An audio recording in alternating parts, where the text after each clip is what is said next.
ค่ะสวัสดีค่ะสวัสดี FC ทั้งช่องของสงกรานต์นะคะมื้อนี้พี่น้องจะมีแนวทางมาด่วนๆนะคะมีปูคนหนึ่งมาจากทางเขาคิชกูฏนะคะชื่อว่าปูสมพรค่ะหรือว่าพระอาจารย์สมพรนะคะเพิ่นว่าเลขเพิ่นเข้ามา56งวดแล้วพี่น้องแต่ว่าเพิ่นบ่เคยลงช่องใดเลยเพิ่นเลยเห็นเบอร์โทรของสงกรานต์พารวยเพิ่นก็เลยโทรมาหาค่ะพี่น้องโทรมาหาเพื่อจะให้แนวทางช่องนะคะพี่น้องเพิ่นว่าเพิ่นเหลือตนสงสารนะคะเพราะว่าเป็นช่องบ่ใหญ่ว่าซั่นเพิ่นว่าเพิ่นเลยโทรมาบอกเพิ่นว่าเพิ่นก็บ่ทันให้ผู้ใดแต่ว่าเพิ่นให้อยู่ทางบ้านเพิ่นให้แม่ออกให้พ่อออกถูกหลายถูกเป็นแสนเป็นล้านพี่น้องเพิ่นว่าแล้วก็มีผู้ซื้อไว้เป็นตัวละ500,000แล้วพี่น้องเพิ่นว่าเพิ่นซื้อไว้ตัวนี้ตัวละ500,000แล้วพี่น้องจะเป็นตัวใดนั้นเฮาไปรับชมรับฟังเสียงสัมภาษณ์ระหว่างแอดสงกรานต์กับปูสมพรได้เลยค่ะกราบนมัสการค่ะปูให้เอิ้นหลวงปู่เนาะค่ะเนาะหลวงปู่นี่แต่อืมหลวงปู่นี่อั่นเคยให้ทางช่องจักเที่ยบ่ค่ะว่าท่านให้บ่เคยท่านเคยพึ่งให้เที่ยเดียวนี่แม่นบ่ค่ะอย่าอ๋ออย่าป๋าเด้อ06ตัวเก่าเด้ออ๋อสาธุค่ะคันบ่ป๋าตัวเก่ารับรองบ่ได้คันป๋าตัวเก่าได้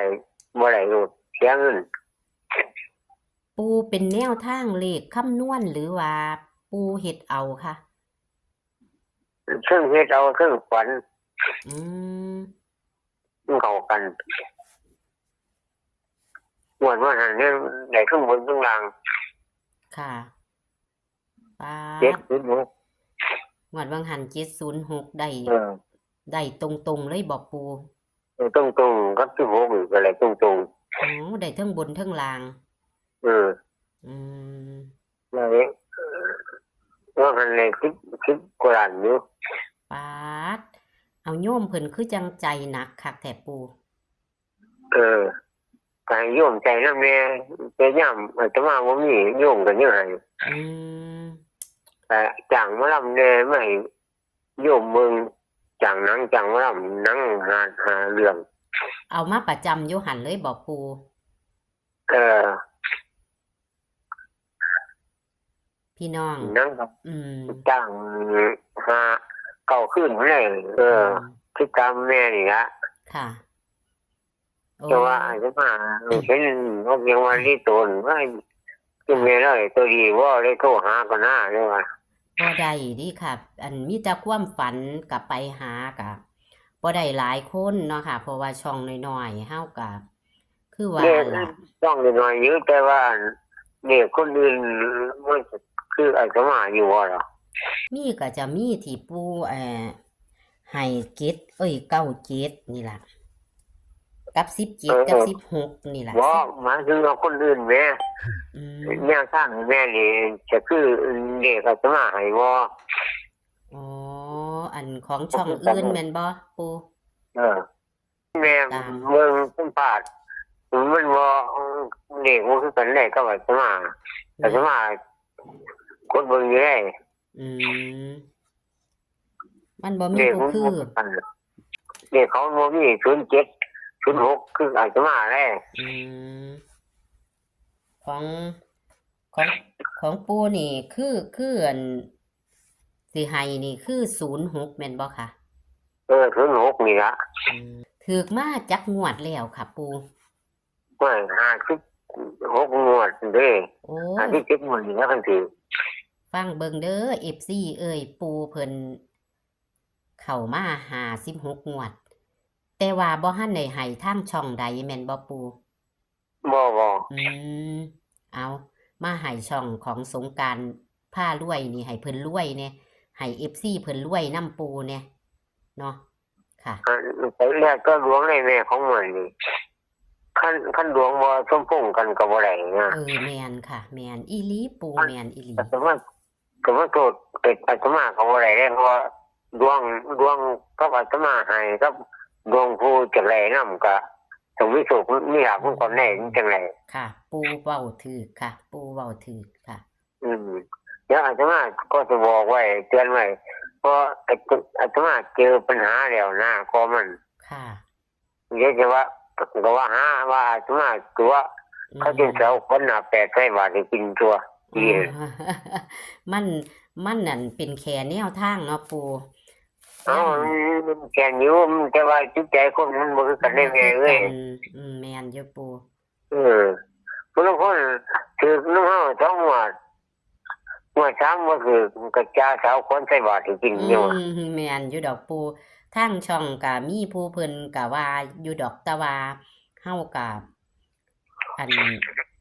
บ่สนใจเนาะเพราะว่าเฮาให้แนวทางเฮาก็บอกอยู่แล้ว เนี่ยเฮาให้เรื่องข้างเขา ค่ะ เขาจะซื้อบ่จะซื้อก็เรื่องของเขาจริงเงินเขาแม่นบ่แม่ นค่ะ แม่น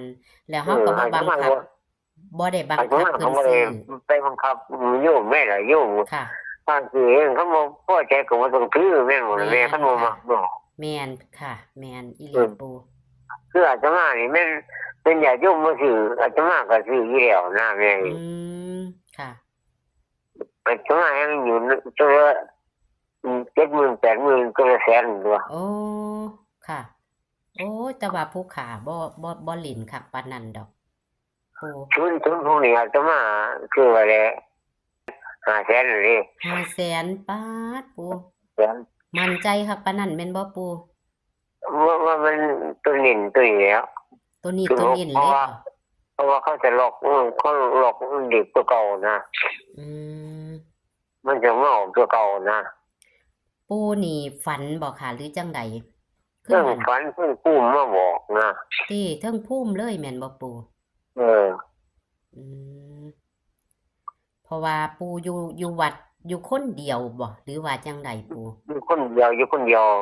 อืม กุดอยู่คนเดียว อืม กล้ากับกุดกับไกลกันได้คือ ค่ะ จากหนังจากมันไม่อย่าโยมมึงนะ ค่ะ ไอ้ตมาขาบดีจะมาบริเห็นยังหลงแม่เอ้ย ค่ะ ไอ้ตมากันย่างเด็กไอ้หลุมมันขามาหักแอวหักเนาะ โอ้เลย ตัว ได้ไปบ่ได้บ่ค่ะหรือจังใด อะไรอยู่ก็ค่อยย่างไป อืม แต่วินบาทยุ่งก็ยังผ้าเอาขี่รถไป อืม วินบาท ค่ะค่ะ สมัยซุมือเป็นจังซั่นล่ะค่ะ เออ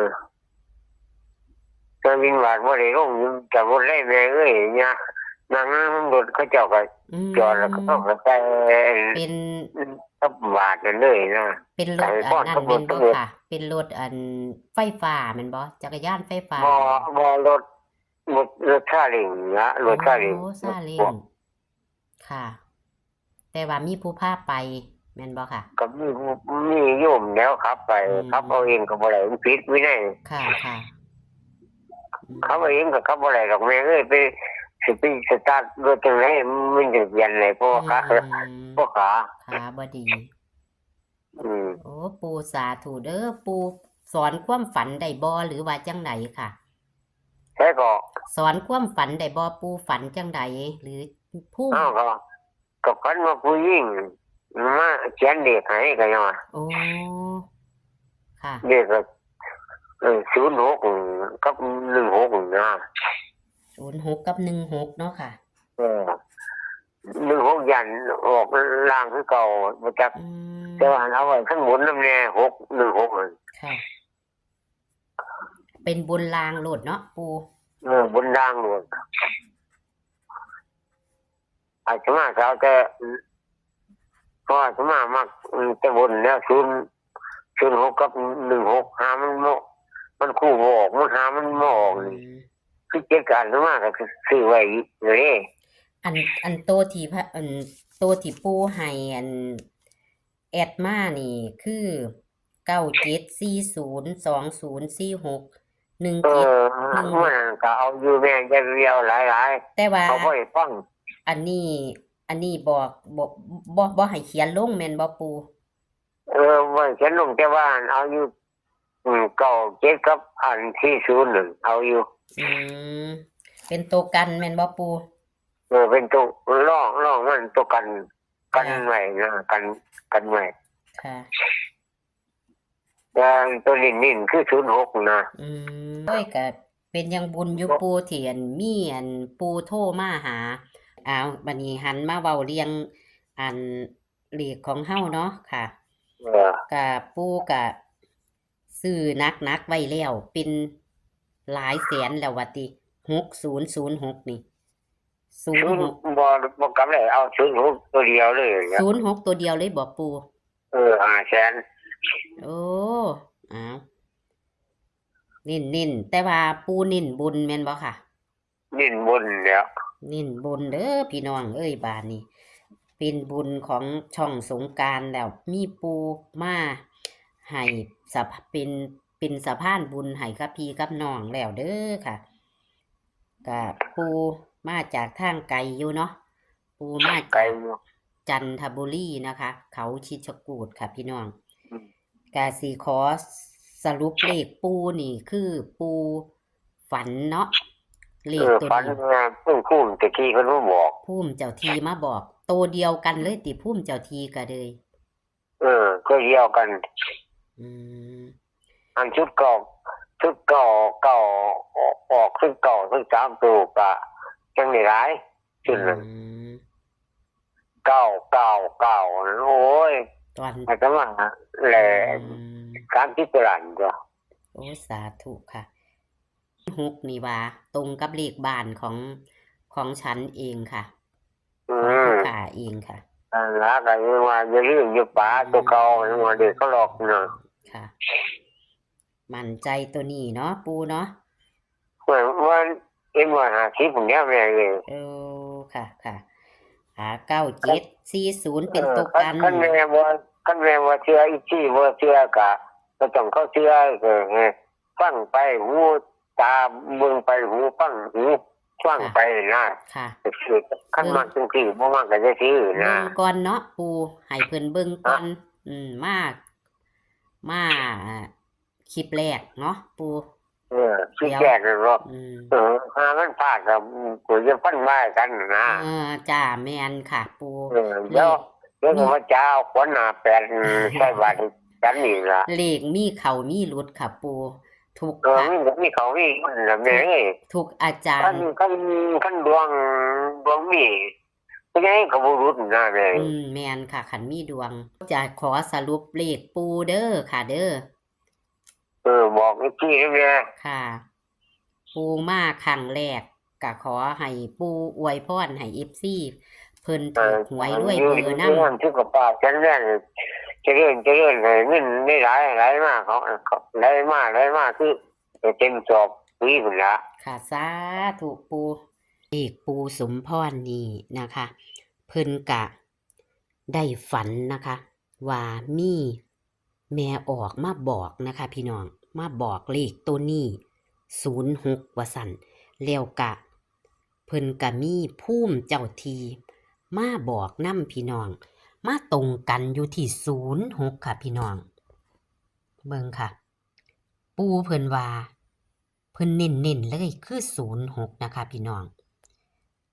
06และก็16เพิ่นว่าเลขเขาสิล็อกว่าซั่นว่ามันสิมาตัวเก่าปูซื้อไว้หลายแล้วดีค่ะพี่น้องมีคนซื้อไว้หลายแล้ว06นี่ตัวละ500,000เพิ่นว่าส่วน9740เป็นตัวกันนะคะพี่น้อง9740เป็นตัวกันเพิ่นว่าเพิ่นเน้นบุญเด้อค่ะ06เพิ่นเน้นบุญเด้อค่ะพี่น้องเพิ่นว่าเลขจะมาตัวเก่านะคะพี่น้องก็ให้พี่น้องใส่วิจารณญาณในการรับชมเด้อค่ะอันนี้ปูเพิ่นอยากเป็นสะพานบุญให้ทางช่องนะคะพี่น้องเพิ่นก็เลยโทรมาเพิ่นก็เลยโทรมาบอกนะคะพี่น้องก็ได้ฟังเสียงสัมภาษณ์ไปแล้วนะคะก็โชคมันนำปูสมพรเด้อค่ะพี่น้องเพิ่นอยู่ทางเขาคิดชะกูดนะคะพี่น้องอยู่ทางชายแดนนะคะเขมรนะคะพี่น้องติดชายแดนเขมรว่าซั่นเอาโชคหมานนำกันค่ะ งวดประจำวันที่17 มกราคม 69นะคะปูมาครั้งแรกกะขันมีดวงมีสิ้นกะจะได้น้ำปูนะคะพี่น้องเอาคลิปนี้กะฝากไว้ซ้ำนี้ค่ะคลิปนี้จะไปลงมืออื่นนะคะพี่น้องอยากเป็นแค่แนวทางเด้อค่ะสื่อฉลากกินแบ่งรัฐบาลได้เฮ้าค่ะคลิปนี้ก็ขอสวัสดีค่ะ